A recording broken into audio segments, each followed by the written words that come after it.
కొండా స్థానం ఎవరికి? పలువురు పేర్లు పరిశీలిస్తున్న అధిష్టానం. రేసులో ఎమ్మెల్యేలు ఎమ్మెల్సీలు నాన్ మెంబర్లు సైతం. 2 బీసీలు, అందులో ఒక మహిళ తప్పనిసరి. అవసరమైతే ముందు మంత్రి పదవి, ఆ తర్వాత ఎమ్మెల్సీ. ఇక మహిళ అంటే ఎవరు గుర్తుకొస్తారు? మేయరే గుర్తుకొస్తారు. మరి ఎవరున్నారు చూద్దాం. ఇలా మంత్రివర్గం నుంచి కొండా సురేఖను తొలగించి ఆ స్థానంలో ఎవరికి పదవి ఇవ్వాలనే అంశంపై అధిష్టానం పలు కోణాల్లో ఆరా తీస్తున్నట్టు ప్రచారం జరుగుతున్నది. అందులో భాగంగా పలువురు బీసీ నేతల పేర్లను పరిశీలిస్తున్నట్లు సమాచారం. సురేఖను తప్పిస్తే ఎదురయ్యే రాజకీయ విమర్శలకు చెక్ పెట్టడంలో భాగంగా 2 బీసీలను ఒకేసారి కేబినెట్లోకి తీసుకునే అవకాశాలు కనిపిస్తున్నాయి. అందులో ఒక మహిళ తప్పనిసరిగా ఉండే విధంగా మంత్రివర్గ కూర్పు జరిగే ఛాన్స్ ఉన్నట్లు తెలుస్తున్నది. విమర్శలకు చెక్ పెట్టేలా కుమార్తె సుష్మిత చేసిన విమర్శల నేపథ్యంలో తల్లి సురేఖ పదవి నుంచి తప్పించాలని ఎమ్మెల్యేలు, మంత్రులు, పిసిసి క్రమశిక్షణ సంఘం డిమాండ్ చేస్తున్న విషయం తెలిసింది. ఏం డిమాండ్ చేస్తుంది? ఎవడు డిమాండ్ చేయలే. ఈ ఎమ్మెల్యేలను వేం నరేందర్ రెడ్డి పంపించిండు, మంత్రులను వేం నరేందర్ రెడ్డి పంపించిండు, క్రమశిక్షణ కమిటీని రేవంత్ రెడ్డి పంపించిండు, వేం నరేందర్ రెడ్డి పంపించిండు. వీళ్ళ వెనకాల ఉన్నదే రేవంత్ రెడ్డి. వేం నరేందర్ రెడ్డితో ఆట ఆడిచ్చిండు. ఆ ఆటలో భాగస్వాములైన ఎస్సీ ఎస్టీ బీసీ రెడ్డి వర్గాల ఎమ్మెల్యేలు. కొండా సురేఖ అంటే పర్సనల్గా 2-3కి గర్జి ఉండవచ్చు. బీసీ ఆమె మీద పద్మశాల ఆమె మా మీద వెళ్తే మేము ఉంటామానే అని చెప్పేసి ఆ వరంగల్ వెస్ట్ ఎమ్మెల్యే నాయని రాజేందర్ రెడ్డికి కోపం ఉండొచ్చు. వేం నరేందర్ రెడ్డికి ఉమ్మడి వరంగల్ జిల్లా మహబాద్ బిడ్డనే కాబట్టి ఆయన కోపం ఉండొచ్చు. కానీ ఇక్కడ కుట్ర చేసింది రేవంత్ రెడ్డి కదా, స్పష్టంగా కనిపిస్తుంది కదా. మీరు పరకాలకు పోయి రేవూరి ప్రకాష్ రెడ్డికే టికెట్ అడగకపోతే ఈ లొల్లే ఉండకపోవు కదా. ఆజ్యం పోసిందే మీరు, నిప్పు పెట్టిందే మీరు. నిప్పు పెడితే పొగ వస్తుంది కదా ఎక్కడి నుంచైనా. నిప్పు లేదే పొగ రాదంటారు కదా. మరి ఆ నిప్పు రేవంత్ రెడ్డి అయితే పొగ సుష్మితా పటేల్ అయింది కదా. నిప్పు రేవంత్ రెడ్డి అయితే పొగ సుష్మితా పటేల్ అయింది. నిప్పును ఆర్పిస్తారా, పొగను ఆర్పిస్తారా? నిప్పును ఆర్పిస్తే పొగ ఆరిపోతుంది కదా. మీరు ఏం చేస్తున్నారు? పొగను కట్ చేస్తున్నారు. నిప్పట్లనే ఉన్నది.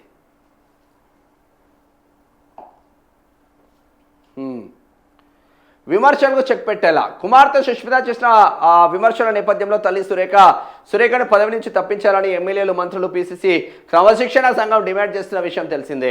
సో దీనితో సురేఖను క్యాబినెట్ నుంచి తప్పిస్తే బీసీ వర్గానికి చెందిన మహిళకు అన్యాయం చేశారని విమర్శలు వచ్చే అవకాశం ఉంది. అందుకని అదే సామాజిక వర్గానికి చెందిన వారిని క్యాబినెట్లోకి తీసుకుంటే విమర్శలకు చెక్ పెట్టొచ్చని అధిష్టానం భావిస్తున్నట్టు తెలిసింది.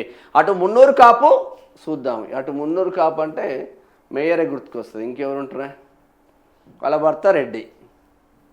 మంచిగానే ఉంది కతిగా.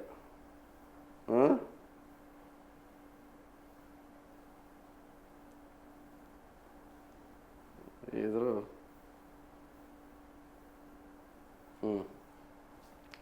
అటు మున్నూరు కాబట్టి పద్మశాలి సామాజిక వర్గాలకు చెందిన లీడర్లను క్యాబినెట్లోకి తీసుకుంటే ఎలా ఉంటుందనే కోణంలో ఏఐసిసి ఆరా తీస్తున్నట్లు తెలుస్తుంది. అయితే ప్రస్తుతం ఎమ్మెల్యేలుగా ఆది శ్రీనివాస్, దానం నాగేందర్ మున్నూరు కాపు నేతలుగా ఉన్నారు. జూబ్లీహిల్స్ ఎమ్మెల్యే నవీన్ యాదవ్, మాజీ ఎమ్మెల్యే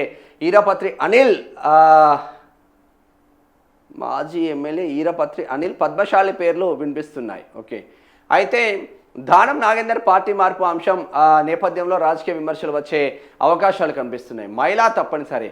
ప్రస్తుత క్యాబినెట్లో మహిళా మంత్రులు కొండా సురేఖ, సీతక్క మాత్రమే ఉన్నారు. ఇప్పుడు కొండా సురేఖను తప్పించిండ్రు, సీతక్క ఎస్టీ సామాజిక వర్గం నుంచి ఉన్నారు. ఇక బీసీలను బొందబెట్టిండ్రు. ఇప్పుడు సురేఖను తప్పిస్తే మహిళలకు అన్యాయం చేశారనే విమర్శలు వస్తాయి. అందుకని విస్తరణలో భాగంగా బీసీ వర్గానికి చెందిన పురుషుడితో పాటు మహిళకు సైతం మంత్రి పదవి ఇవ్వాలని అధిష్టానం భావిస్తున్నట్లు టాక్ ఉంది. అయితే బీసీ వర్గానికి చెందిన మహిళలు ఎమ్మెల్యేలుగా ఎవరు లేరు. కానీ టికెట్లు ఇస్తే కదా ఎమ్మెల్యేలు ఉండేది. మనం టికెట్లు ఇవ్వకపోతే మహిళలకు టికెట్లు ఇస్తే కాంగ్రెస్ పార్టీలో ఎమ్మెల్యేలు గెలిచేవాళ్ళు. మనం ఉమ్మడి నల్గొండలో మొత్తం రెడ్లకే టికెట్లు ఇచ్చుకుంటేమి, ఉమ్మడి మహబూబ్నగర్లో మొత్తం రెడ్లకే టికెట్ ఇచ్చుకుంటేమి, ఉమ్మడి వరంగల్ జిల్లాలో రెడ్లకే టికెట్ ఇచ్చుకుంటే మనం టికెట్ ఇచ్చింది ఎక్కడే? ఇక బీసీ పురుషులకే ఇవ్వలేదు, ఇక బీసీ మహిళలకి ఇస్తారా? ఇంకా వీళ్ళు ఎవరు లేరు. మరి ఎవరికి టికెట్లు ఇచ్చిండు? మీరు టికెట్లు ఇస్తే ఎవరన్నా ఓడిపోయిన మహిళ ఉందా? కొండా సురేఖకు టికెట్ వస్తే కొండా సురేఖ గెలిచింది. ఉమ్మడి వరంగల్ జిల్లాలో ఏకైక బీసీ మహిళ, ఒక మహిళ పద్మశాలి బిడ్డ, ఓ బీసీ ఎమ్మెల్యే.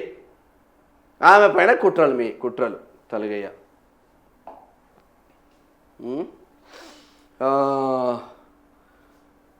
అయితే బీసీ వర్గానికి చెందిన మహిళలు ఎమ్మెల్యేలుగా ఎవరు లేరు, కానీ ఎమ్మెల్సీగా విజయశాంతి ఉన్నారు. పార్టీలో చేరే ముందు ఆమెకు క్యాబినెట్లోకి తీసుకుంటామని హామీ అధిష్టానం ఇచ్చినట్లు ఆమె సన్నిహితులు చెప్తున్నారు. కానీ విజయశాంతి మంత్రివర్గంలోకి తీసుకోవడంపై సీనియర్ నేతల నుంచి విమర్శలు వచ్చే అవకాశం ఉంది.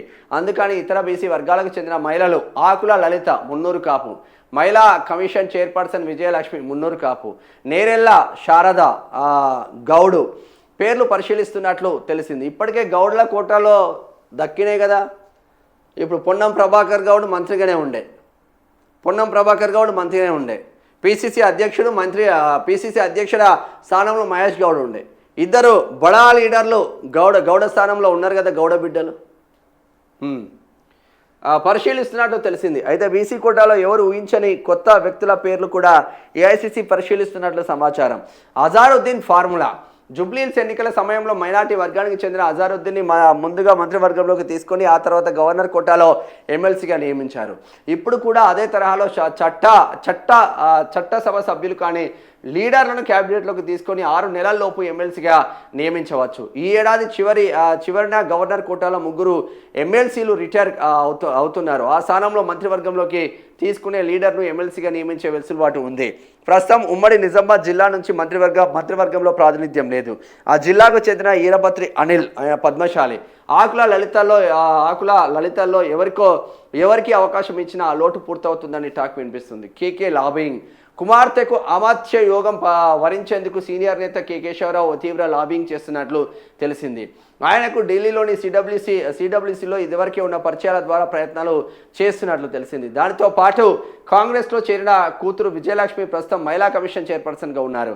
అయితే విజయలక్ష్మిని మంత్రిని చేయడం ద్వారా ఇటు మున్నూరు కాపు అటు మహిళా కోట భర్తీ అవుతుందని వివరించినట్టు తెలుస్తుంది. మరి విజయలక్ష్మికి మంత్రి పదవి ఉందా లేదా అనేది వేచి చూడాల్సిందే. మరి ఎవరినన్నా వీళ్ళని అడగపేళ్ళు ఆయన చెప్తాడు కదా, ఎవరికి ఏ స్థానం వస్తుంది ఏ స్థానం పోతుంది అన్న పంతులను అడిగితే చెప్పేవాళ్ళు.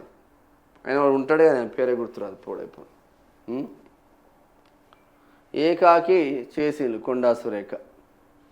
కొండా సురేఖను ఏకాకి చేసి రాజకీయాలలో ఏదో అంటారు కదబ్బా, రాజకీయాలలో హత్యలు ఉండవు ఆత్మహత్యలు ఉంటాయి అంటారు కదా, అట్లా చేస్తారు అన్నట్టు రాజకీయాలలో.